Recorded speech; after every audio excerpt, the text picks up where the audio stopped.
Selamat datang di video pembelajaran daring, video yang mengupas tentang pembelajaran berbagai ilmu pengetahuan terkini.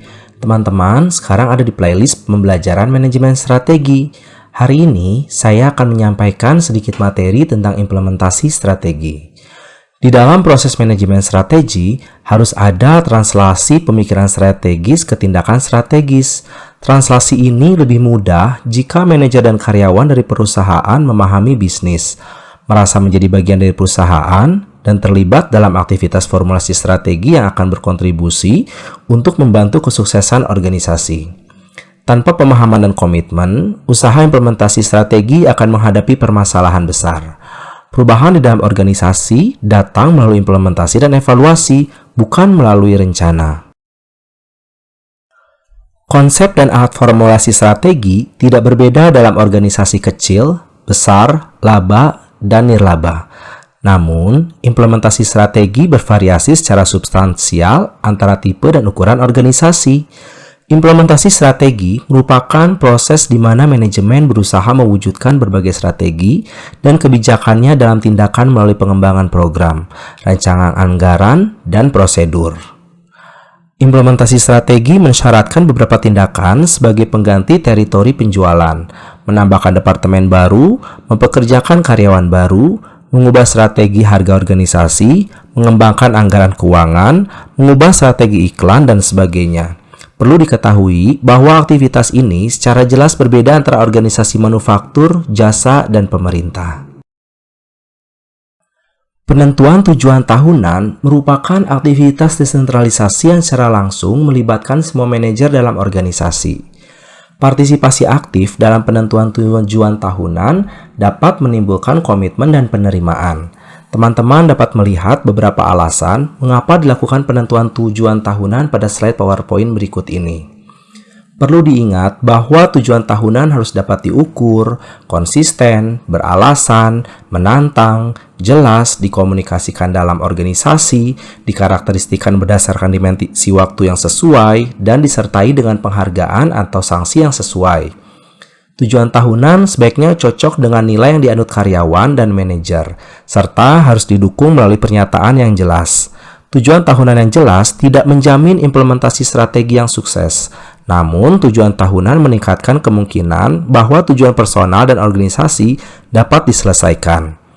Penekanan berlebihan dalam mencapai tujuan dapat menghasilkan perilaku yang diinginkan, seperti memasukkan angka, mengganti catatan, dan membiarkan tujuan berakhir dengan sendirinya. Manajer harus waspada untuk potensi permasalahan ini. Pada slide ini disajikan contoh tujuan tahunan. Teman-teman bisa pause dulu videonya untuk dapat memahaminya dengan seksama. Perlu diingat bahwa setiap departemen yang ada di dalam organisasi memiliki tujuan tahunan yang berbeda. Tujuan dari tiap-tiap departemen ini merujuk pada tujuan tahunan divisi yang pada akhirnya mengerucut ke atas pada tujuan perusahaan jangka panjang. Perubahan di dalam arah strategis perusahaan tidak terjadi secara otomatis. Dalam kenyataan sehari-hari, kebijakan dibutuhkan untuk membuat strategi bekerja. Kebijakan atau policy mengacu pada pedoman spesifik, metode, prosedur, urutan, bentuk, dan praktik administrasi yang dibuat untuk mendukung dan mendorong maksud dan tujuan yang telah ditetapkan.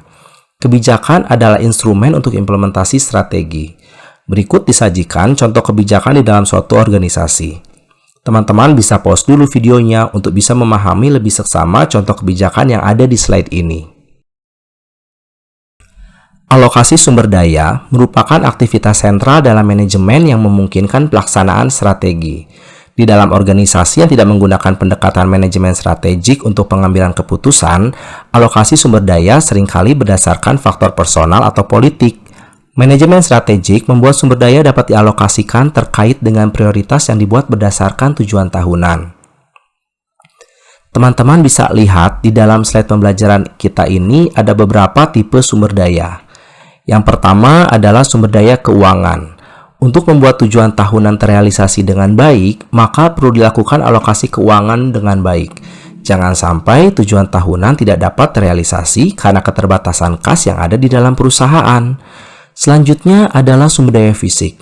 Sumber daya fisik ini meliputi peralatan kantor dan segala bentuk alat atau ruangan yang ada di dalam organisasi. Tujuan tahunan yang ada di dalam organisasi tentu harus juga didukung oleh kelengkapan sumber daya fisik perusahaan. Misalnya, jika perusahaan mewajibkan untuk membuat laporan mingguan dalam bentuk printout, maka perlu ada kecukupan sarana seperti printer dengan kualifikasi yang memadai.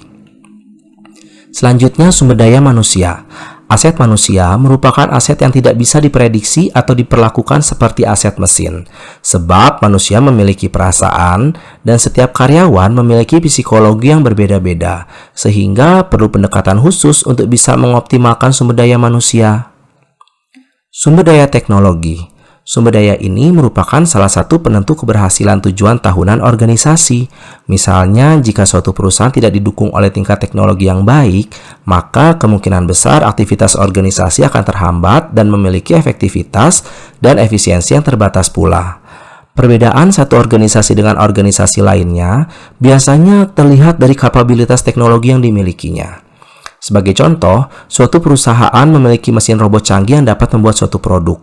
Tentu, efektivitas dan efisiensinya akan berbeda dengan perusahaan lain yang tidak memiliki mesin canggih yang serupa.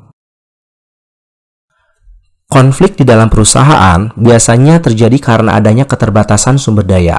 Oleh karena itu, konflik perlu dikelola agar dapat bisa mengurangi isu atau risiko yang tidak diinginkan di dalam suatu organisasi. Contoh konflik misalnya adalah jika manajer menginginkan penekanan laba dan pertumbuhan jangka panjang, pengembangan pasar, dan sebagainya, sehingga karyawan dituntut harus bekerja lebih lama dan lebih intens. Manajer yang baik harus membuat suatu trade-off atau pertukaran untuk meminimalisir konflik yang ada di dalam perusahaan. Teman-teman bisa melihat bahwa penyelesaian suatu konflik dapat dilakukan dengan metode yang berbeda-beda. Hal ini dilakukan dengan melihat terlebih dahulu konfliknya seperti apa, sebab konflik memiliki intensitas yang berbeda-beda. Ada yang besar, ada juga yang kecil konfliknya. Penyelesaian konflik dengan cara penghindaran meliputi beberapa tindakan seperti mengacukan permasalahan dengan harapan konflik akan selesai sendiri atau secara fisik memisahkan individu atau kelompok yang berkonflik. Penyelesaian konflik dengan penyatuan memunculkan kesamaan dan kepentingan bersama, mengompromikan hingga tidak ada pihak yang merasa dikalahkan atau dimenangkan. Mengalihkan pada aturan mayoritas, menarik perhatian otoritas yang lebih tinggi, atau mendesain kembali posisi saat ini. Yang terakhir adalah konfrontasi yang dapat diartikan dengan bertukar anggota antar pihak yang berkonflik, sehingga masing-masing akan mengerti sudut pandang pihak lain atau melakukan pertemuan saat masing-masing pihak mempresentasikan pandangan mereka dan bekerja dengan perbedaan mereka. Perubahan dalam strategi seringkali membutuhkan perubahan struktur organisasi karena dua alasan utama. Pertama, struktur secara luas menunjukkan bagaimana tujuan dan kebijakan dibuat. Contohnya, tujuan dan kebijakan yang dibuat dalam kerangka struktur secara geografis ditunjukkan dalam istilah geografi. Tujuan dan kebijakan yang dibuat dalam kerangka produk suatu organisasi yang strukturnya berdasarkan kelompok produk. Format struktur untuk mengembangkan tujuan dan kebijakan yang secara signifikan mempengaruhi semua aktivitas implementasi strategi. Alasan utama kedua, mengapa perubahan dalam strategi seringkali membutuhkan perubahan struktur adalah struktur menunjukkan bagaimana sumber daya akan dialokasikan. Perusahaan besar cenderung menggunakan unit bisnis strategis atau struktur matriks. Saat organisasi tumbuh, struktur mereka secara umum berubah dari sederhana ke kompleks sebagai hasil penggabungan atau menggabungkan bersama beberapa strategi dasar. Berikut disajikan contoh struktur fungsional atau terpusat, karena struktur ini paling sederhana dan murah di antara struktur organisasi lainnya. Selain menjadi simpel dan tidak mahal, struktur fungsional mempromosikan spesialisasi tenaga kerja, mendorong penggunaan talenta manajerial dan teknikal, meminimalkan kebutuhan untuk elaborasi sistem kontrol, dan memungkinkan pembuatan keputusan yang cepat. Namun, kerugian struktur fungsional adalah akuntabilitas puncak, meminimalkan kesempatan pengembangan karir, dan terkadang dikarakterisasi oleh moral karyawan yang rendah, konflik lini atau staf, delegasi otoritas yang buruk, dan perencanaan yang tidak memadai akan produk dan pasar. Struktur divisional memiliki beberapa keunggulan. Pertama, akuntabilitas yang jelas, sehingga manajer divisional dapat memegang tanggung jawab untuk penjualan dan tingkat keuntungan. Karena struktur divisional berdasarkan pendelegasian otoritas yang efektif, manajer dan karyawan dengan mudah melihat hasil dari kinerja yang baik atau buruk. Sebagai hasilnya, moral karyawan secara umum lebih tinggi dalam struktur divisional daripada struktur sentralisasi. Keunggulan lain adalah membuat kesempatan pengembangan karir dalam organisasi dan memungkinkan produk dan bisnis baru untuk ditambahkan dengan mudah. Namun, kelemahan dari struktur divisional adalah yang pertama, setiap divisi membutuhkan spesialis fungsional yang harus dibayar. Selanjutnya, terdapat duplikasi layanan staf fasilitas dan personalia. Contohnya, spesialis fungsional juga dibutuhkan di kantor pusat untuk mengkoordinasikan aktivitas divisional.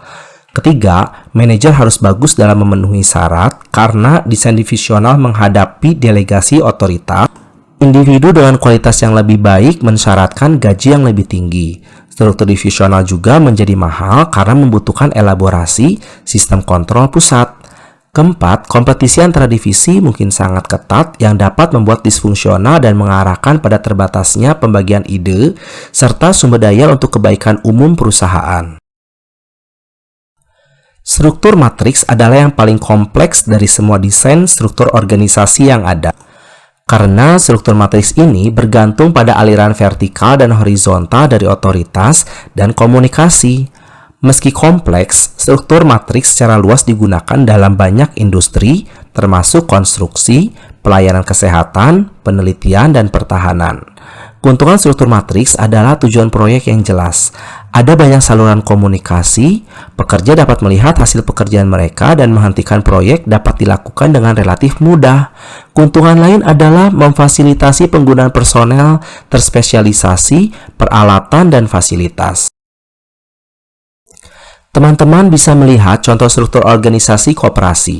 Di dalam koperasi, anggota memiliki dual identity. Artinya, anggota bisa menjadi konsumen, bisa juga menjadi member koperasi. Rapat anggota merupakan posisi yang tertinggi, karena di dalam rapat anggota, pemilihan pengurus, ketua, dan karyawan dilakukan. Setiap anggota koperasi dapat memberikan suara untuk pembuatan keputusan dan kebijakan yang ada di dalam koperasi. Adanya tujuan tahunan dan kebijakan yang lebih ketat untuk perbaikan organisasi tentu akan memberikan perhatian lebih dan usaha kepada karyawan dan manajer. Oleh karena itu, perlu ada kompensasi yang adil jika tujuan tahunan dapat direalisasikan dengan baik. Ada beberapa metode yang bisa dilakukan perusahaan agar dapat memotivasi karyawan dan manajer dalam mengimplementasikan tujuan tahunan. Perusahaan dapat memberikan dividen yang adil, pembagian laba, atau sistem bonus. Pengimplementasian strategi tentu membutuhkan effort yang lebih besar, sehingga biasanya terjadi perubahan di dalam organisasi, baik itu perubahan dalam cara bekerja, perubahan dalam penentuan target yang lebih tinggi, namun menantang, atau perubahan lainnya. Oleh karena itu, wajar jika karyawan atau manajer menolak perubahan, karena mereka pada dasarnya sudah berada pada zona nyaman dalam bekerja. Namun, perubahan adalah sesuatu yang tidak bisa dielakkan untuk organisasi yang ingin tumbuh menjadi lebih baik. Oleh karena itu, ada beberapa strategi yang bisa dilakukan untuk menerima perubahan. Yang pertama, strategi memaksakan perubahan, yaitu memberikan perintah dan mendorong perintah tersebut agar dapat dilaksanakan. Strategi ini memiliki kelebihan berupa kecepatan, namun menimbulkan rendahnya komitmen dan penolakan yang kuat. Strategi kedua adalah mengajarkan perubahan dengan menyajikan informasi untuk meyakinkan orang akan pentingnya perubahan. Kekurangan dari strategi edukasi ini adalah implementasi yang sulit dan lambat. Namun, tipe strategi dapat mendorong komitmen yang lebih tinggi dan penolakan yang lebih lemah daripada strategi pemasaran. Strategi merasionalkan perubahan merupakan usaha untuk meyakinkan individu bahwa perubahan memberikan keuntungan personal bagi mereka. Ketika hal ini sukses, implementasi strategi menjadi relatif mudah. Namun, implementasi perubahan kadang merupakan keuntungan bagi semua orang. Budaya merupakan nilai-nilai yang dianut oleh organisasi. Setiap organisasi memiliki budaya yang berbeda-beda.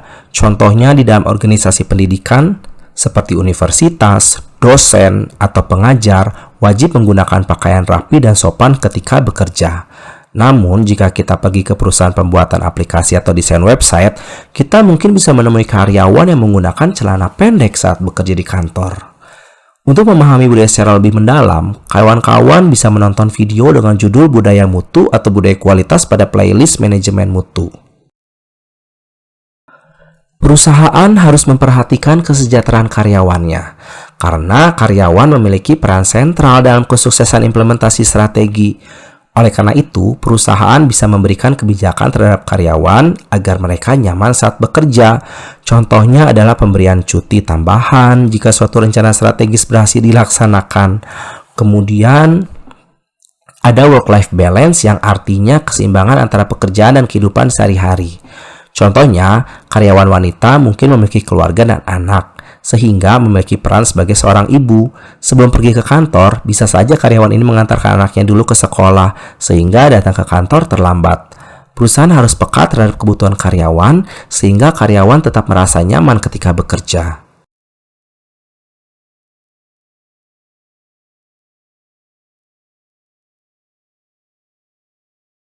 Sekian pembelajaran kita hari ini. Teman-teman bisa share, like, dan subscribe channel pembelajaran daring ini agar kita semua mendapatkan nilai manfaatnya. Terima kasih dan sampai jumpa di video pembelajaran selanjutnya.